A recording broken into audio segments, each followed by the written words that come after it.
Welcome to the transducer and the instrumentation virtual lab. Now we are moving to the experiment number 8, that is study of displacement transducer.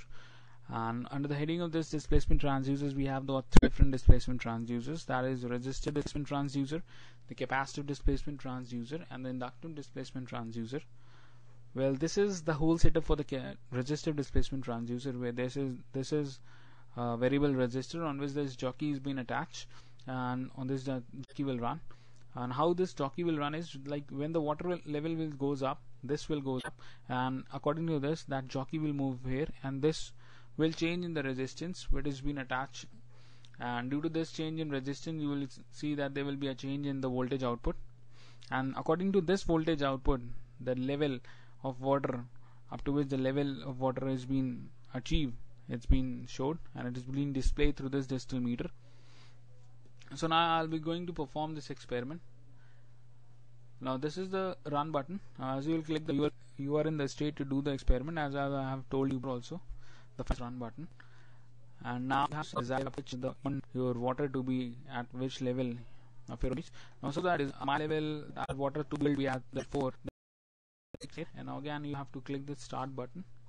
Now as you click the start button, you will see that the water level goes up, and that is also being shown here in the digital meter. And you see that as it goes up, that bob goes up, and there will be a change in the resistance, and according to that there will be a change in the voltage output, and corresponding to this voltage output you will get a digital output here. Now as it will reach to the desired level, a message is displayed to you that water is at the desired level. Now turn off the tap. Now turn off the tap through this tap. Now you see that there will be, and as it goes to the minimum level, there is again a message displayed that now water is at the minimum level. Okay, you just click OK here. Now in this way you get the graph also. You can copy this graph through this. You can do this copy data from here. And now you will see that there is a difference between actual and the measured level. You see that there is some difference. This difference is due to the, as we have seen that level indicator, this is having a least count somewhere here, so that's why there is a change in the level between the actual and the measured level. So now again, if you want to have some other readings also, you can perform in the same way, that you have to click this run button, select this, suppose what be active, and again put this. You will see that your water level again goes up. At the 5, again a message displayed. You can just copy this data from here, then again turn off this tap, and you will see that again it comes down. Again a message is displayed to you.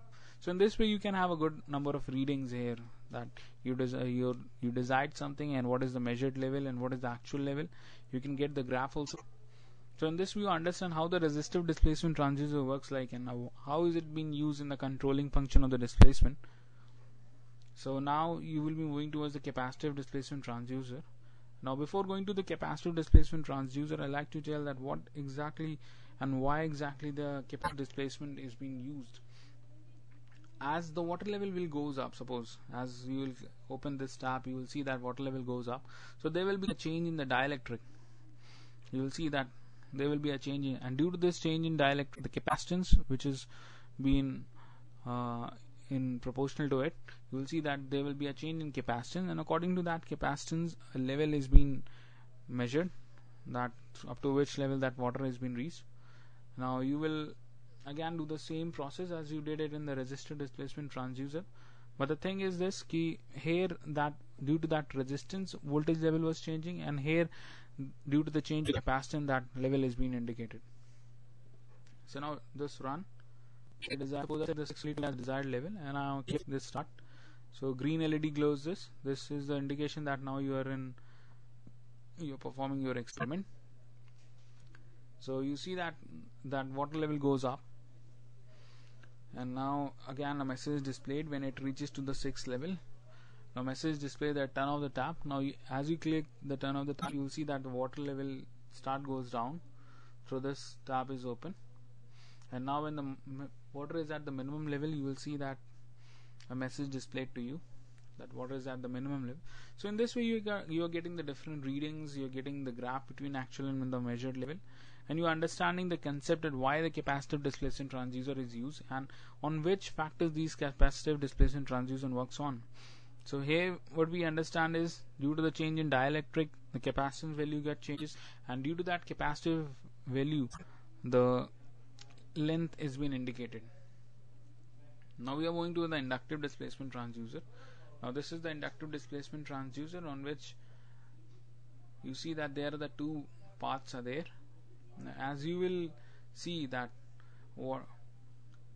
it depends upon this is the piston, and you can control this piston through this slider, and this slider is nothing but the secondary coil of the LVDT, that is linear variable differential transformer.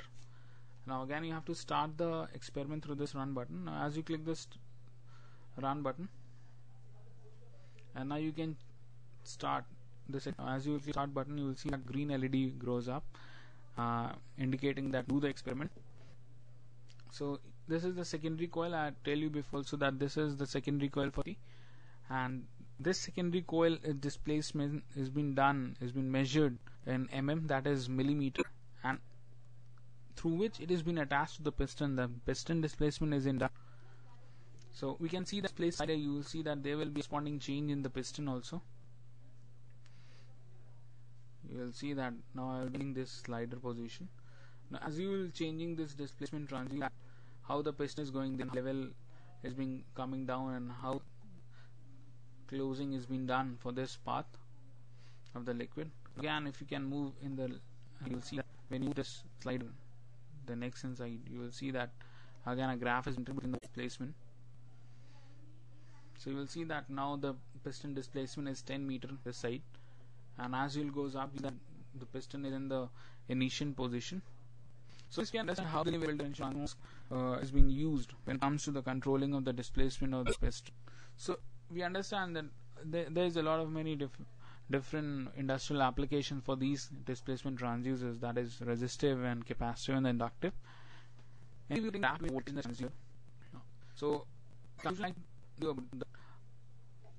the different displacement transducers, how they are important when it comes to the displacement measurement, and for the controlling function when it function becomes the part of that displacement. So these are very handy for the displacement.